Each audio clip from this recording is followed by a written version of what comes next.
आज मु आपण मानक पई आनिछि गोटे नुवा प्रोसेस रे भंडा भुजिया बा भंडा चिप्स आपण एमिति केबे बनेइछंती कि भाबुछि बनेइ नथेबे। जदि न बनेइछंती तेबे वीडियो टिकु पूरा वॉच करंतु, बिल्कुल स्किप करिवे नाही। तो नमस्कार, ममता किचन ओडिया को आपण समस्त को अनेक अनेक स्वागत। आपण जदि मो चैनल रे नुवा अछंती तेबे लाइक शेयर सब्सक्राइब करिवे। जदि इंस्टा रे देखुछंती तेबे फॉलो तो निश्चिंत करिवे।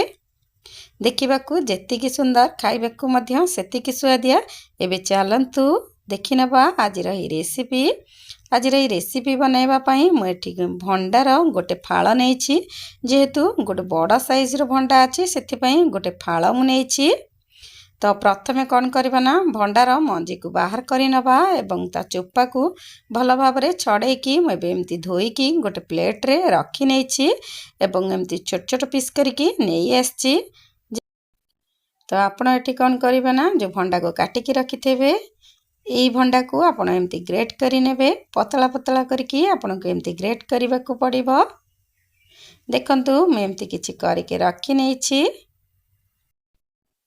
एई रेसिपीटी पूरा क्रिस्पी रहिबो, खाइबाकू मुसमुसा रहिबो एवं भल लागिबो खाइबा पई। आपण एई रेसिपीटी को चा सहित संध्या रे खाइ परिबे।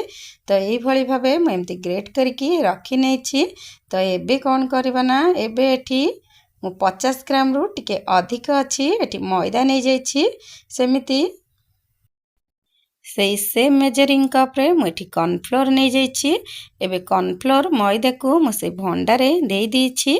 तापरे एठी स्वाद अनुसार लूण देई दबा। तापरे अल्प किछि हळदी गुंड। तो एतिकी जिंस देला परे हाथ साहाଯ୍य रे एही पळी आपण एमती मिसई नेबे। तो आपण को एमती झुझुरा करके मिसईबार अछि। एठी बिल्कुल पानी देबे नहीं, बास एमती झुरझुरा भली आपण को मिसईबार अछि। जदि आपण को एठी कम लागुछि बा हाथ को टिके ओदालिया लागुछि, आपण एठी कोन करबा ना, आउ टिके एठी कॉर्नफ्लोर देई परिबे। तो एमिति भल भाबरे मिसई सरला पर कोन करबा ना, एमती गोटे स्टेनर नै जिबे एवं से स्टेनर ऊपरे एथिरु किछि रखि नेबे। तापरे ताकु भल भाबरे एही परी एमती चलै नेबे। जेतिकी भी आपनकर कॉर्नफ्लोर बा मैदा आपण जे देइथिबे एथिरे, तर एक्स्ट्रा गुडिक एही भली भाबे एमती बाहरी जीवो। तो एबे देखंतु मु आपनकु जेमती देखौछि आपनकु सेमती बनैबार अछि। जदि आपनक पाखरे एमती नाही, आपण जे कोनसे चला हला एठी नेई परिबे, नाही तो हल्का रे आपण हाथ रे गोळे की बाहर करि परिबे। तो एमिति करके मु गोटे प्लेट को एमती रखि नेछि। तो तापर कोन करबा ना, एमती किछि रखिला परे रही जाइतबा बळका ए कॉर्नफ्लोर मैदा को आपण एठी न फोपाडी की चिप्स मध्य किछि बने की खाइ परिबे। तो आरपट साइड रे चलंतु तेल गरम करि नबा। तो एबे मु आरपट साइड रे तेल गरम करि नेछि एवं आ भितरे मु एमती बाहर करिकि तो रखि नेछि साइड रे। चलंतु एबे तेल को गरम हबा को दबा। तो तेल एठी पूरा गरम हैला परे आपण देबे, बिल्कुल आगरु देबे नाही। तो तेल एठी हाई फ्लेम रे मु गरम करि नेछि। तेल भी मध्य गरम हे आसलानी। एका बेलके गोटे जगार न देकी एमती बिछिड़े की आपण हाथ रे एमती पकेई नेबे एवं संगे संगे एही परी टिके एपट सेपट करि नेबे, जेमिति की खिला खिला है कि रुहे बा जेतिकी जागा होछि सेतिकी ही पकेइबे। अत्यधिक पकेइबे नाही। अत्यधिक पकेइ देले कोन हबो ना, आपनकर ए चिप्स टी क्रिस्पी बनिबो नाही, नेस्मा हे जिवो। सेति पई आपनक कड़ाई रे जेतिकी जागा होछि आपण सेतिकी ही देबे। तो एही भली भाबे म एमती किछि बाहर करके गोटे प्लेट को रखि नेछि एवं रही जाइतबा बळका भंडा को आपनक एही परी तेल रे भाजीबा को पड़िबो।